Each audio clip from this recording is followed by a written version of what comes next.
berada di Tanah Minang, tepatnya Solok Selatan. Daerah yang syarat akan heritage-nya dan tentu saja memiliki banyak spot-spot bagus untuk berfoto. Di sini, Maya akan mencari tahu lebih banyak mengenai kawasan 1000 Rumah Gadang, ikonnya Solok Selatan dan tentu saja Tanah Minang. Ikuti terus perjalanan Mayang selama berada di sini. Let's go! Kawasan Nagari 1000 Rumah Gadang berada di Kabupaten Solok Selatan, Provinsi Sumatera Barat. Dari Kota Padang, ibu kota Provinsi Sumatera Barat, jaraknya kurang lebih 120 km yang dapat ditempuh selama 3 jam perjalanan darat. Dinamakan kawasan 1000 Rumah Gadang karena di wilayah ini terdapat banyak sekali rumah gadang, rumah tradisional Minangkabau di satu kawasan. Nama lengkap objek wisata ini adalah kawasan 1000 Rumah Gadang Alam Surambi Sungai Pagu. Dinamakan demikian karena kawasan ini terletak di Kecamatan Sungai Pagu. Alam Surambi Sungai Pagu sendiri adalah sebuah wilayah adat di Solok Selatan yang terdiri dari 3 kecamatan. Dahulu, di wilayah ini berdiri Kerajaan Sungai Pagu, dan salah satu peninggalan yang luar biasa dari kerajaan ini adalah kawasan 1000 Rumah Gadang.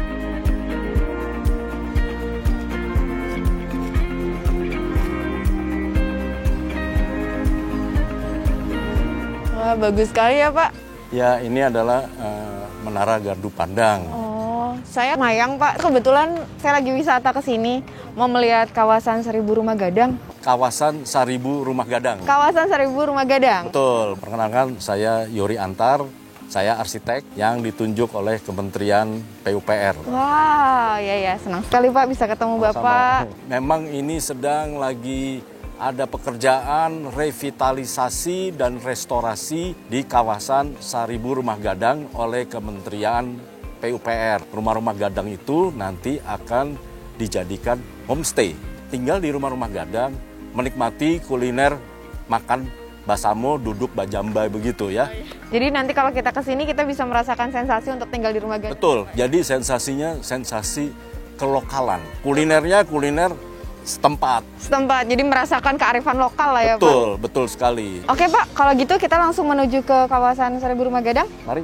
Lewat mana Pak? Lewat sini. Oke, mari Pak. Nah, ini kita memasuki kawasan rumah gadang yang disebut Gajah Maram. Ya, ini termasuk rumah gadang yang paling tua di sini. Ya. Dan selalu rumah gadang itu di ujung-ujungnya dia pasti naik ya. Ya.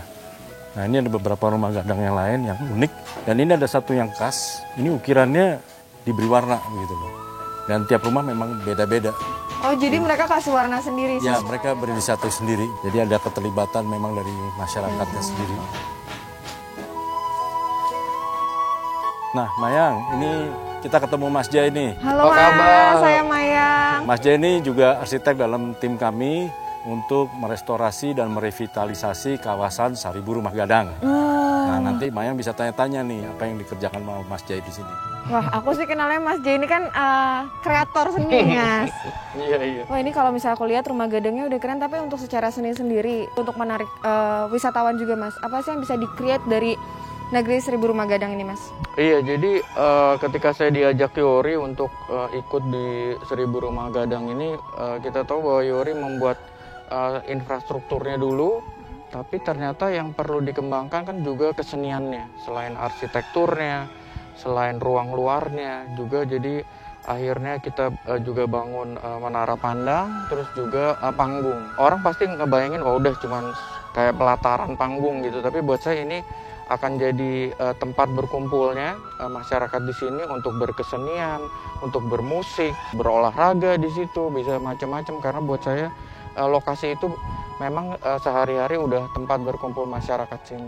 Jadi semua bisa menikmati fasilitas Betul. sarana itu ya Mas. Betul. Kalau gitu kita lanjut lagi Pak, jalan-jalannya enaknya kemana? Masih banyak lagi yang bisa dilihat di Selatan. Lihat sana. Iya. Bagus sih Pak. Inilah rumah-rumah gadang yang sebagian direstorasi, tapi ada sebagian yang dibangun kembali. Ya. Ini menurut Bapak, pendapat Bapak seperti apa sih tentang revitalisasi rumah 1000 gadang ini? Sebagian dari rumah-rumah ini, rumah gadangnya dalam kondisi seperti udah rusak, gak ditempati lagi, dan kemudian itulah yang kami bangun kembali ya. Tentunya melibatkan ahli-ahli di sini, ahli-ahli tukang di sini. Jadi ini memang rumah-rumah inilah yang 32 rumah ini yang oleh Kementerian PUPR direstorasi atau dibangun kembali. Tentunya dengan suksesnya merestorasi dan merevitalisasi kawasan Seribu Rumah Gadang, kita bisa menemukan formula baru bagaimana negara juga bisa hadir untuk melestarikan tradisi dan budaya di tempat-tempat lain. Begitu. Saya semakin penasaran, saya kayak harus muter-muter mau lihat-lihat rumah gadang yang lain. Pamit ya Pak, mari Pak. Di kawasan Seribu Rumah Gadang ini terdapat lebih dari 180 rumah gadang yang berdiri dalam jarak yang cukup rapat yang tersebar dalam 3 jorong utama, yaitu Bariang Rao-Rao, Lubuk Jaya, dan Kampung Nan Limo. Salah satu yang membuat kagum adalah bentuk rumah gadang beserta ornamennya. Ukiran kayu yang menghias bagian luar sisi depan bukan saja ukiran kayunya yang detail dan berselera seni tinggi, tetapi juga warna-warninya yang padu padan dan masih sangat terpelihara. Revitalisasi kawasan Nagari Seribu Rumah Gadang yang dilakukan pemerintah melalui Kementerian PUPR ini selain memperbaiki dan mengembalikan bentuk asli 33 rumah gadang, juga membangun sarana pendukung di kawasan cincin pariwisata. Jalurnya melingkar dan dihubungkan dengan 2 jembatan, di mana terdapat fasilitas menara gardu padang setinggi 32 meter, panggung kesenian, pusat informasi pariwisata, kawasan souvenir, dan kuliner. Revitalisasi kawasan Nagri Seribu Rumah Gadang sebagai kawasan budaya tradisional pastinya akan semakin melestarikan budaya Indonesia, khususnya budaya Minangkabau, dan bisa membawa kawasan Seribu Rumah Gadang sekaligus menjadi desa wisata berbasis budaya, di mana puluhan rumah gadang yang direvitalisasi bisa difungsikan sebagai homestay, pelatihan tari pasambahan, randai, dan silat, serta pelatihan kerajinan tangan dan tukang tuwo, sehingga tidak hanya wisata domestik maupun mancanegara, tetapi masyarakat setempat kelak juga bisa menikmati manfaat dari pariwisata di masa depan.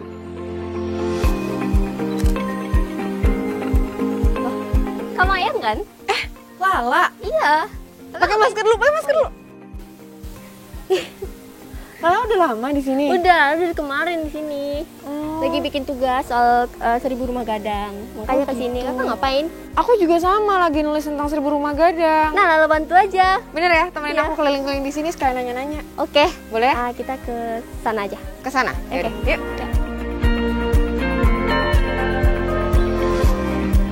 Wah, ini bagus ya.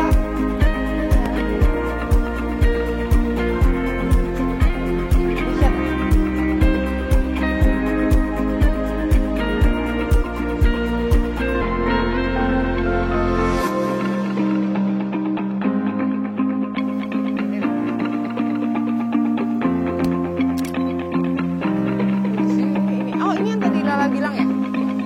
Buat naruh apa? Padi. Taruh di sini. Assalamualaikum, Datuk. Datuk. Nah, perkenalkan saya Lala dan ini Kak Mayang. Kami sedang menulis buku tentang kebudayaan Minangkabau, terutama Solok Selatan dengan 1000 rumah gadangnya. Nah, boleh Datuk ceritakan mbak sejarahnya tentang rumah gadang kok? Insyaallah. Boleh tidak, Datuk? Ya, boleh. Mbak sejarahnya rumah gadang kok, Datuk? Tahun 2006 Ibu Mutiata kan jadi Menteri Sosial dia. Kebetulan dia berkunjung ke sini, dia memperhatikan rumah-rumah gadang ini. Maka timbullah inspirasi beliau memberi nama kawasan 1000 rumah gadang. Alhamdulillah rumah gadang ini dikasih nama kan ikon Solok Selatan. Sudah menjadi ikon. Bahkan telah diakui oleh ikon nasional Republik Indonesia. Ini bersyukur kepada Tuhan Subhanahu wa Ta'ala atas bantuan dari pemerintah nasional telah dapat kami nikmati bersama dengan pandangan mata dulu. Di Uni kan belum, kan sangat gembira kami masyarakat Kota Baru ini dan nenek-nenek mama yang terkait dalam kepunyaan pemilik 1000 rumah gadang. Kalau Datuk sendiri, harapannya apa sih Datuk setelah revitalisasi yang dilakukan oleh Kementerian PUPR ini, Datuk? Harapan kami menambah income masuk bagi negari kami dan masyarakat kami di Kota Baru ini. Kalau Datuk, perasaannya gimana nih Datuk? Ya senang lah, apalagi kami yang punya di sini. Jadi senang banget ya Datuk ya? Luar biasa. Ya sudah Datuk, kalau gitu Mayang sama Lala mau lanjutin jalan-jalan. Terima kasih banyak ya Datuk, kita sudah ngobrol-ngobrol di sini. Iya, sama-sama terima kasih. Iya, ya Datuk kita pamit. Assalamualaikum Datuk. Kakak harus sering-sering datang ke sini. Oh iya. Iya.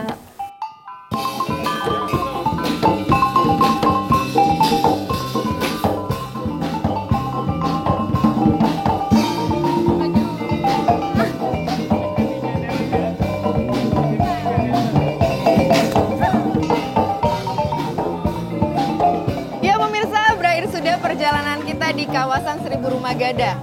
Besar sekali manfaat dari revitalisasi yang dilakukan oleh Kementerian PUPR. Bukan hanya melestarikan, tetapi juga memberikan fasilitas bagi masyarakat Sumatera Barat, khususnya Solok Selatan, Heart of Minangkabau. Sampai bertemu lagi di lain kesempatan. Dadah!